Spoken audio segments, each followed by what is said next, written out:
capitalism as the solution, not the problem. Tom McNamara.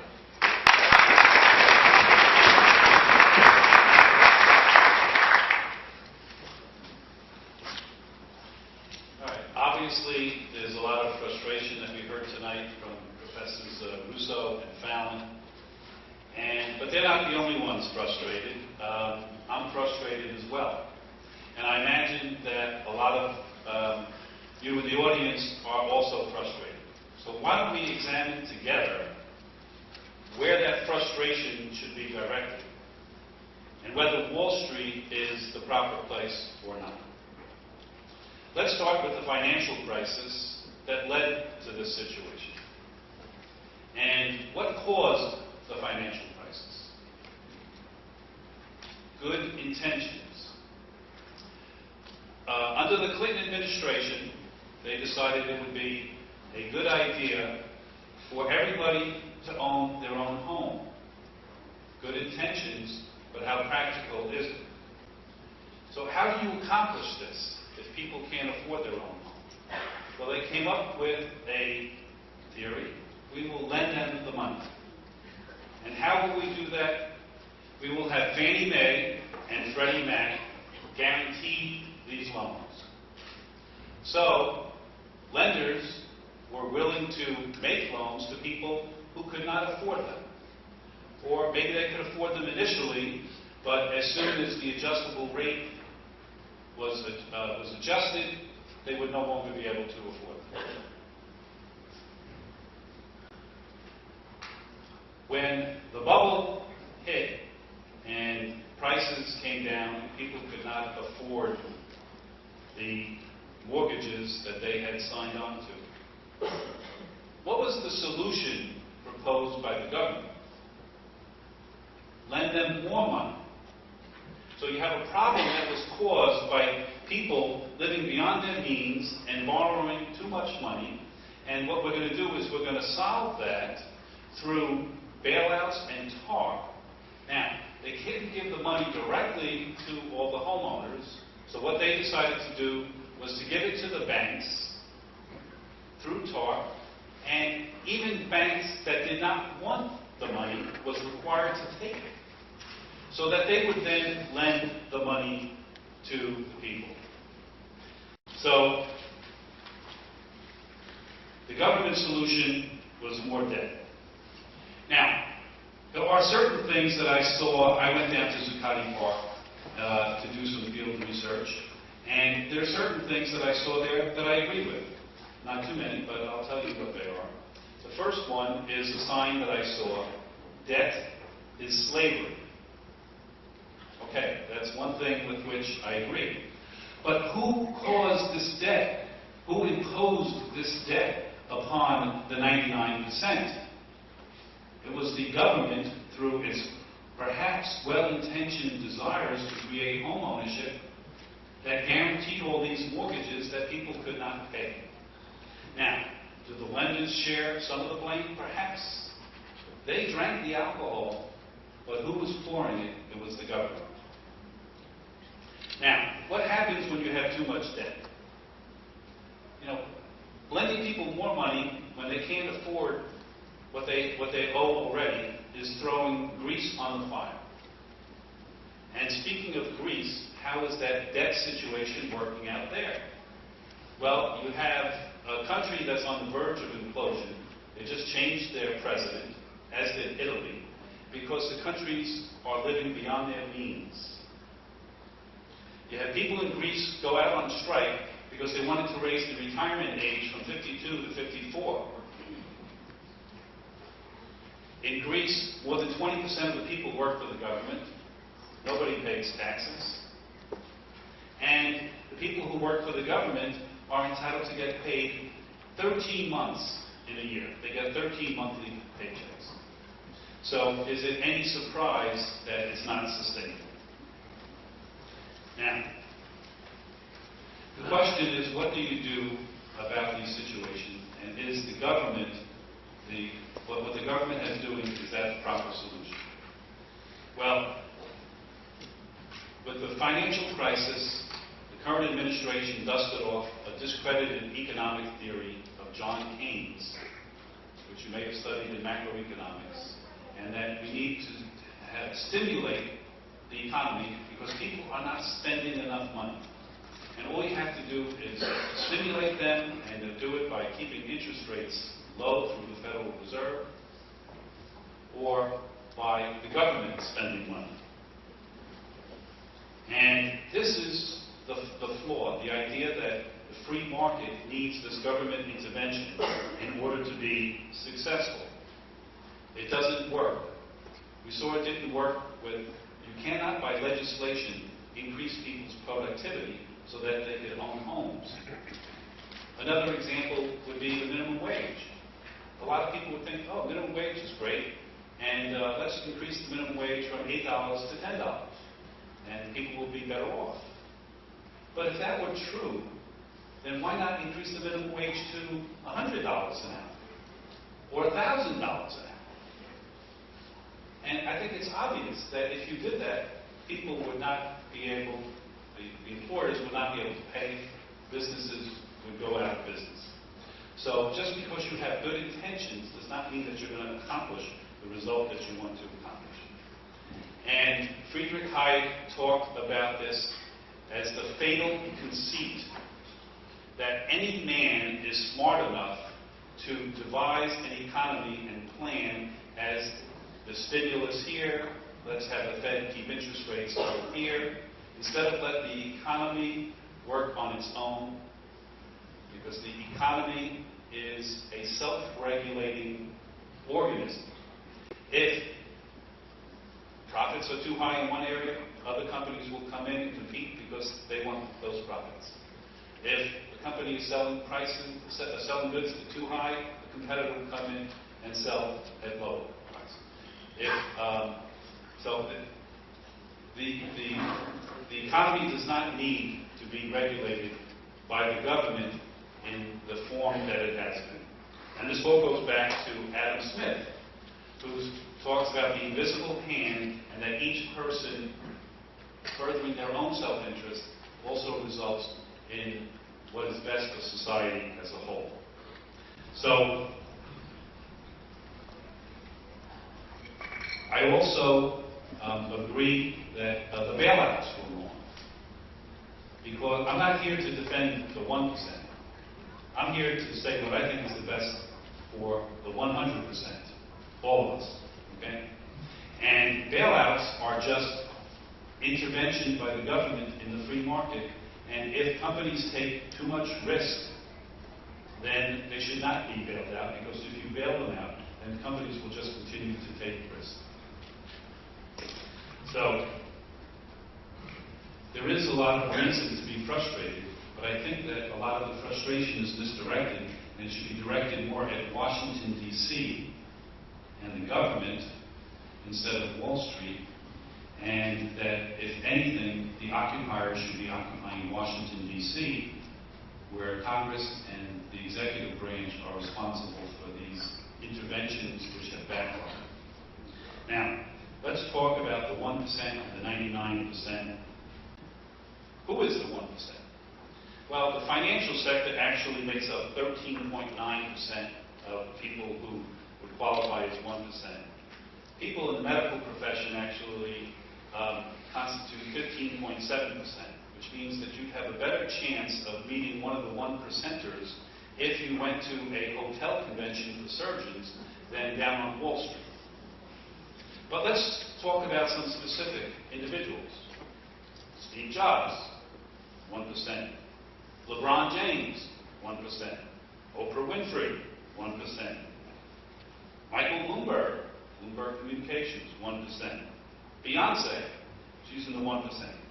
Now, what the occupiers want to do is to take money from these people and have it paid instead to themselves. Now, who determines how much Steve Jobs should earn? Is it the government? Should we have a new Department of Compensation to decide, well, he's making too much, he should be making less? The people determine it. The market determines it. Because people buy his products. And he created a lot of products that people wanted to buy, which they bought voluntarily.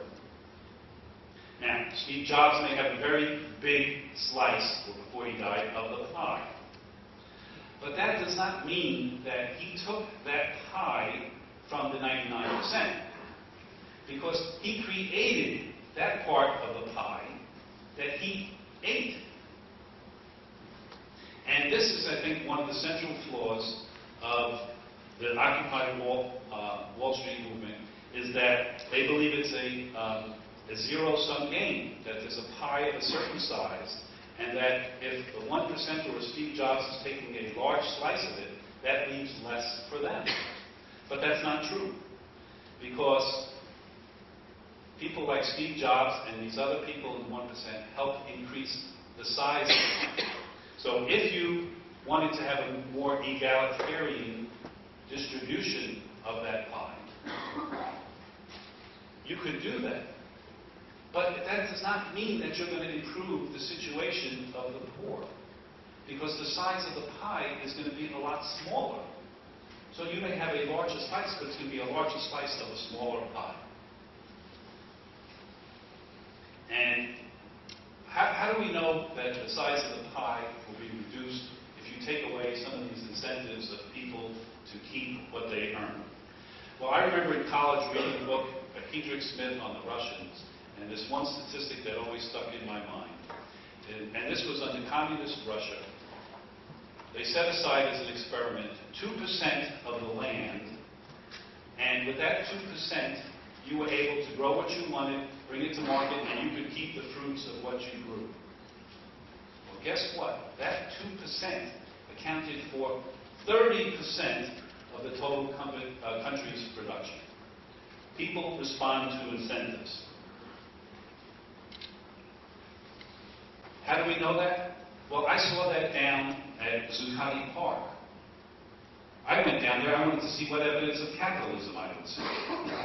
Well, in the beginning, they had this great chefs come down and cook this gourmet food, 4-star restaurant quality, and restaurants were donating food, and the chefs were working 18-hour days. But guess what? After a while, they got tired because of the freeloaders, because of the street people, the tourists, the people who were just passing by, the people who were not dedicated, the people who were there for one day. And they said, we're not going to continue to support all these people. It's not fair that we do the work and they get the benefit. So they went from cooking 18 hours a day to 2 hours a day, a hot lunch. And then they were still unhappy with how many freeloaders there were, so they went to peanut butter and jelly sandwiches and rice and beans. Okay? So even at Zuccotti Park, you can see evidence of capitalism and what is really just human nature. Now, apart from the economic perspective of the Occupy Wall Street movement, is what Professor Russo has talked about. He was a professor of philosophy, philosophical perspective, and I'd like to address that as well, because I think philosophy has a lot to tell us about this movement. But the philosopher that I had in mind is Ayn Rand. And if you've read Atlas Shrugged, it's eerily similar to what we see going on now. There were a group of productive people, and this novel was written in the 1950s. It's 1,160 pages, and if you read it, it'll stay with you the rest of your life. But the people who were productive, there were so many regulations imposed against them. Railroads were not allowed to go more than a certain speed because other railroad companies couldn't go that fast. So in order to even things out, we would prohibit you from going more than certain miles an hour. Certain metals could not be used to build track because other companies would not be able to compete, and everything was done for the common good. Between the taxes and the regulations, the productive people, who certainly now would be called the 1%, got tired of it and got so depressed about it that they retreated and formed their own community in Colorado. Well, within a few years, the society started to collapse because the productive people were not there to create jobs and to provide food. And at the end, they're begged to come back. And you see them coming back to start over from scratch. And hopefully that will not happen to us, and we will not have to sink that low before we understand the importance of free market capitalism.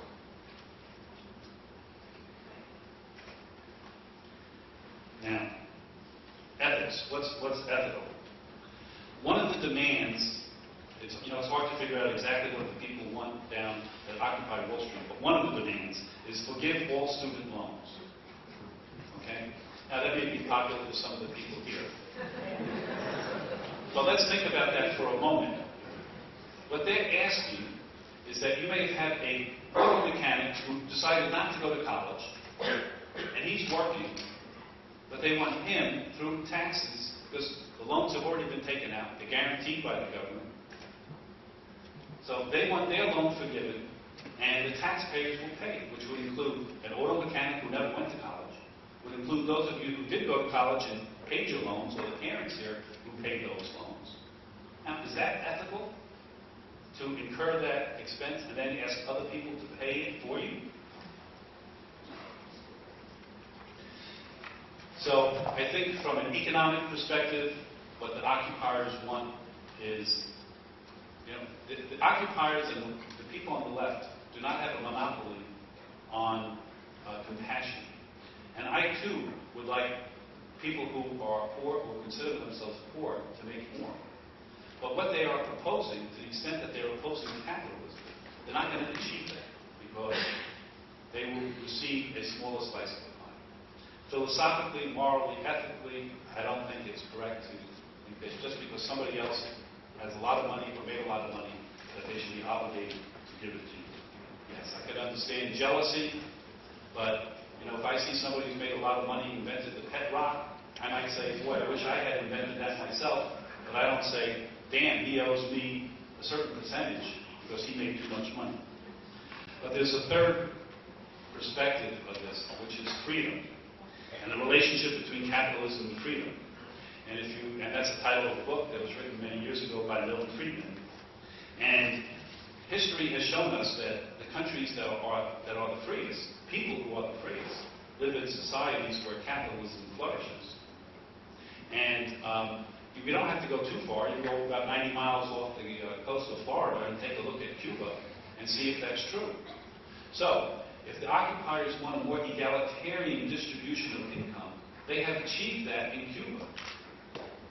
But are they any better off? They're driving cars from the 1950s. They get rationed 4 ounces of meat a week, a dozen eggs a month. Until the last 2 weeks, they couldn't buy and sell houses. You have 3 generations of families living in the same house because you're not permitted to sell or buy a house. You have people who are divorced who have to live in the same house because they can't buy another house. So if you want equality or more egalitarian distribution of income, it's achievable, but only at the expense of your freedom. And talk for a quick second about immigration. If the economic system that we have here in the United States is so bad, why are people risking their lives to come from Cuba in inner tubes to come here? Are people risking their lives to enter Cuba or North Korea? Were people climbing over the wall to get into East Germany? Or was it the other way around? Now let's talk about greed, since that's another favorite topic of the occupiers. Now they're occupying, or they were until recently, Wall Street. But why not occupy the Molloy Business School? If you want to stop capitalism, you have a business school here where they are training students to go out and work on Wall Street. Now, are people who want to work on Wall Street, are they necessarily greedy? Let me ask you this. The dean of the business school, Ed Weiss, the dean of the graduate program, Ray Manganelli, and the dean of the undergraduate business program, Ron Carmen, all left lucrative careers on Wall Street or in the business world to come here and work for less money to help prepare students for Wall Street and to use their connections to try to get them jobs. Are they greedy? I had a student in my class, my business law class, and she was a single parent working mother, and she would commute to the city each day and at a job in the city, and then come back at night and pay for a babysitter so that she could go to my class in an effort to better herself and better her family. Now, if she wants to work on Wall Street, is she greedy because she wants to work and better herself and her family? Professor Fallon has brought religion into the discussion. I'm not a theologian, but I think that there are, first of all, a lot of the affluent who have engaged in amazing amounts of philanthropy, contributing 50% or more of their wealth. So the fact that somebody is wealthy doesn't mean that they don't care, they don't have compassion, or don't do good things with their money. I just find it a little ironic that the Vatican, the Pope, would be cited as a reason for its support of Occupy Wall Street, because you may or may not know that there's also a movement out there, Occupy the Vatican, and they have a Facebook page. They tried to occupy a cathedral in Vancouver, in Canada. They were met by Knights of Columbus, and there was a scuffle to keep them out of the church. And what they claimed, these who want to occupy the Vatican, is that the Vatican is in the 1%, and that all of these treasures that are in the museum there, doesn't belong to them, it belongs to the people. Okay? So I think that to the extent that the Vatican is affiliating itself with the Occupy Wall Street or the 1%, I just think, be careful. It would be my advice to the Vatican. Now, one thing that I would like to say with regard to what Professor Balin said is he makes a distinction about capitalism cannot be the solution because it's also the problem. There is a distinction between what I would refer to as free market capitalism and crony capitalism. Crony capitalism is when government and business get together, and that's what a lot of people are reacting to. So in giving the title to my talk, you can only make it so long, and better to explain during the talk than I could have said free market capitalism is the solution. That's certainly what I mean, because I think that the bailouts are awful. Okay? And that, again, whenever the government intervenes in the market, it's a mistake. We saw this crony capitalism very recently with Solyndra, and the government guaranteeing $500 million in loans to a company that it wanted to, because it was in the solar heating business. And it turned out to be a fraudulent company, and the taxpayers are going to have to pay $500 million for that. So there's also talk about corporate responsibility, and they have a duty to contribute to this cause and that cause.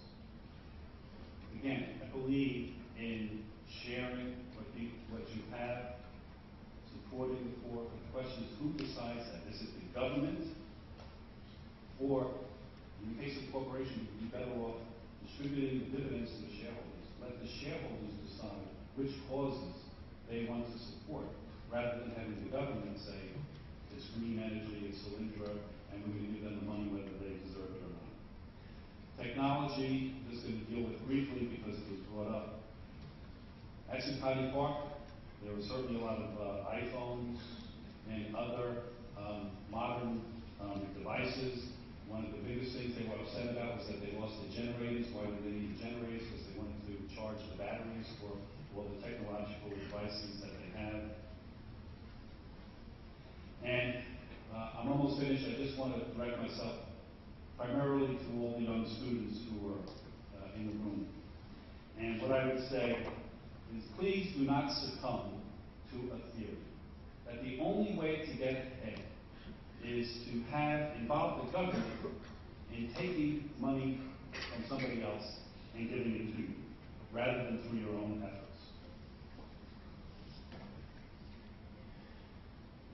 The average family in the United States earns $50,000. $50,000. Did you know that if you measure it globally,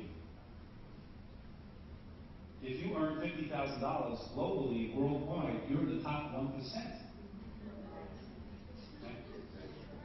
of the world as opposed to the country. So what I would say is aim for the 1% if that is what you want. Maybe you won't make the 1%, maybe you'll make the 2%, maybe you'll make the 5%, 10%, maybe you'll make the top 50%.